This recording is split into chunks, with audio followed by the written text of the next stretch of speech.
Hello everyone, it's me Bisal Aral. Today I'll be talking on Ncell Axiata Limited, which is also called Ncell in Nepal, and I'll be talking on financial analysis and investment outlook, and I will just talk about the investment prospect of Ncell and whether they are in investment able projects or not. I'll be talking on this. So moving on. Starting from company overview, so as we all know that Ncell has been the leading telecom company in Nepal, having more than 40% of market share. So it is the largest telecom company in Nepal. Uh, it is the subsidiary company of Axiata Group Berhad, who is in Malaysia. So it is a sister company having parent company in Malaysia. So the parent company is Axiata Group Berhad. So it offers voice, data, and digital services. It has various kind of data packages, voice packages, and digital services included in its product category. So it covers 90% of the population. So it has reached for more than 90% of population. So basically it's everywhere, from rural areas to urban areas, from mountains to hills. Their coverage, their network has been everywhere, and their expansion is quite very good. So moving on, factors behind financial success. Talking about factors behind financial success, they have broad market penetration and customer loyalty. So they have covered all the markets of Nepal, and they do have broad market penetration, and the customer loyalty is quite high as well. So whenever after you become the user of Ncell, then there is very less probability that you will shift to any other networks like Nepal Telecom. Nepal Telecom is quite good, but if you have Ncell, then you won't want to shift to other networks as well. So a high average revenue per user. So they do have high average revenue per user from data and international call packages. So they do provide different kinds of international call packages with offers, and also the major revenue comes uh, from from data and international calls. So continuous investment in 4G and optical fiber networks. So they have been very innovative, and they have been introducing kind of various kind of facilities, various kind of latest upgraded networks like 4G, and they have been investing in 5G network as well as of now, and they are working in optical fiber networks as well. So cost efficient operation and vendor partnership. They have very high cost efficient operations. So they do they are constantly working on to make the operations so cost effective through reduction of expenses, unnecessary expenses, and they have been continuously partnering with the local vendors, and they have been dealing in the community level in order to have their promotions, and in order to meet the CSA part. So high tax contribution indicating a strong popularity. They have been high taxpayer in Nepal since very long. Although they come in certain kind of disputes time and again, but yeah, they have been highest taxpayer contribution.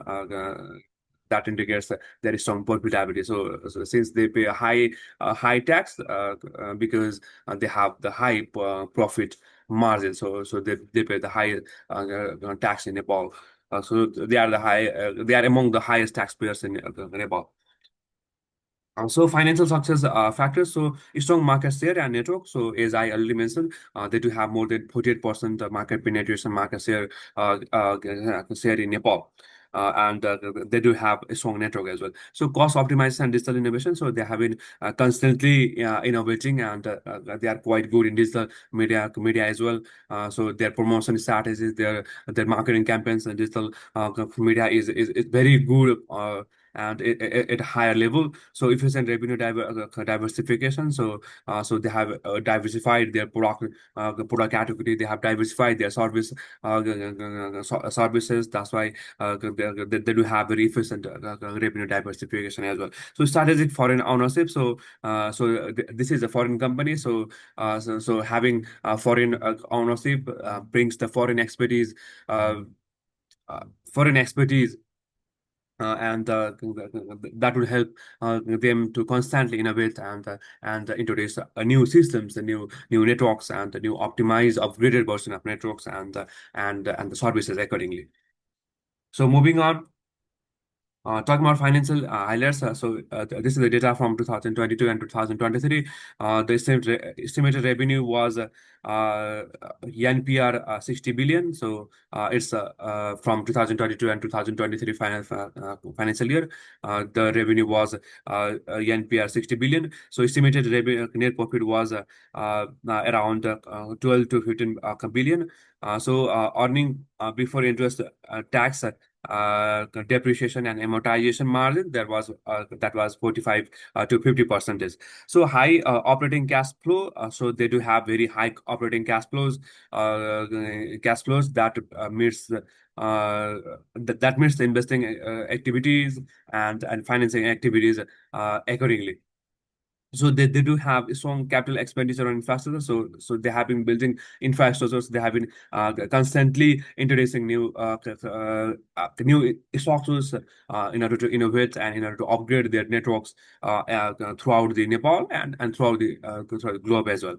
So tax contribution as per data from 2021 and 22, the fiscal year 2020 and 22, they have contributed 23 billion taxes taxes in 2020 and 2022. Since this is a private company and the data obtaining from them is quite hard, that's why I took data from 2021 and 22. So they paid 23 billion tax in 2020 and 22. So moving on, solvency analysis. Talking about solvency analysis is simply an ability to meet long-term obligations. An analysis of the ability of Ncell to meet long-term obligations. So Ncell has low external debt, so they don't have a high level of external debt. Since they operate from their own equity and high equity support from Axiata Group. So since they have high equity support from Axiata Group. So they don't believe in external debt and they haven't come in public share as well. So they own through the private equity. So parent support ensures a long-term financial sustainability. The parents company has been supporting this company in terms of technology, in terms of capital investment and experience that they bring from different parts of the globe. So that ensures long-term financial sustainability as well. So high return earning and capital investment capacity. So they do have high return earning and capital investment capacity. So their income is very high as well. Their net profit is very high as well. That's why they don't distribute distribute heavily to their investors. Instead, they return and they do invest constantly in regular basis for their infrastructure. So they do have a very high capital investment capacity as well. So talking about liquidity is simply an ability to pay short-term liabilities. So talking about the short-term ability to pay the short-term liabilities for Ncell company. So they do no public current ratio. So they aren't public company. Public company, they aren't a public company. So that's why they haven't published the current ratio. But evidence of timely supplier and tax payment. We can witness that we can know that they have been timely payers in terms of supplier and tax as well. Although they do have certain controversies and disputes, but yeah, they have been paying taxes continuously as well. So strong stable cash flows from operations. So they do have strong and stable cash flows from operations. So their cash flow from operating activities is very good. That has been meeting the investment and financing related activities as well. So frequent reinvestment in infrastructure shows a financial confidence. So they have been continuously establishing various kind of infrastructures throughout the Nepal. That shows the strong financial confidence as well. So moving on, financial ratios and findings. They do have solvency debt to equity ratio in around 1.1. That is quite good is in moderate level. So liquidity, the current ratio is above 1.5. That's good if you compare with this industry as well. So profitability high margin, net profit margin is around 14-15%. That's good. And in case of in a communication networks and in case of this telecommunication industry. So they're paying a strong interest coverage. So they do have a strong interest coverage. That's why that's why they can pay debt, since they don't have high debt from external sources, as they believe from equity financing only as of now. But they do have a small level of debts, and they do have strong interest coverage ratios. That's why there is no problem in debt paying. So return on capital employed is above 20%. So return on capital employed is quite high. That is above 20%. 20% if you compare with the industry of telecommunication. So market environment and strategy. So it faces competition from Nepal Telecom. So since Nepal Telecom has more than 46% market share, that's why it faces tough competition with Nepal Telecom, that is state-owned and smart telecom. Maintains ease with faster network expansion and customer services. They do have ease in faster network expansion and customer service. So if you compare with NTC, they do have their faster network expansion and customer service is quite good as well in comparison to NTC. So it also infrastructure sharing and local partnership to reduce cost.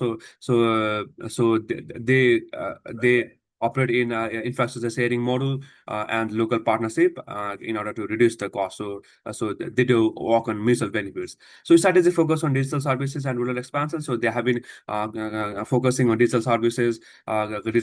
So services has now completely gone on digital. So they do provide services from online, and they have been continuously expanding in rural areas. So they have already reached to more than 90% population, and they are strongly and rapidly building structures, the networks, towers in mountains, in high hills, and in everywhere. So their expansion is very good. So faces the regulatory challenges such as capital gain taxes disputes, as I earlier mentioned. They have been in continuous disputes and controversies in terms of tax-related activities, but they are constant taxpayers and among the high taxpayers. Although, despite of that, they continuously come under the political radar, and they are continuously facing this kind of controversies time and all this. So investment recommendation. If I will have to recommend whether to invest in this kind of particular company or not. So since they are not a public company, and they are a private company till now. So there have been the voices that they should come in public, but they haven't yet arrived in public, and they haven't issued the public shares. So investing in this company as of now is not possible. But I would strongly recommend to invest in this company if they get listed and come in public. So strong brand, stable and cash flows, since they have a strong brand and a strong brand image and stable cash flows. The cash flow is very stable. That's why they are in very better and good financial position. So risk regulatory pressure. So Nepal government continuously and constantly changes the regulation, rules, bylaws in terms of telecommunication, in terms of approvals of frequencies, frequency related issues. So they do have the government has very strong regulation and strong bylaws and acts. So that's why they face the regulatory pressure time and again. Tax disputes, as I already mentioned, they have been in tax disputes from since very long. So potential for long term growth. So they do have the potential for long term growth. So they have the highest market share, and they do have varieties of products and services to offer, and telecommunication is essential for forever. So that's why they do have very long term growth. So long-term growth. So these are the references that I took in order to prepare this slide and presentation and contents of the presentation. So that's all from my part. Thank you for listening. Thank you.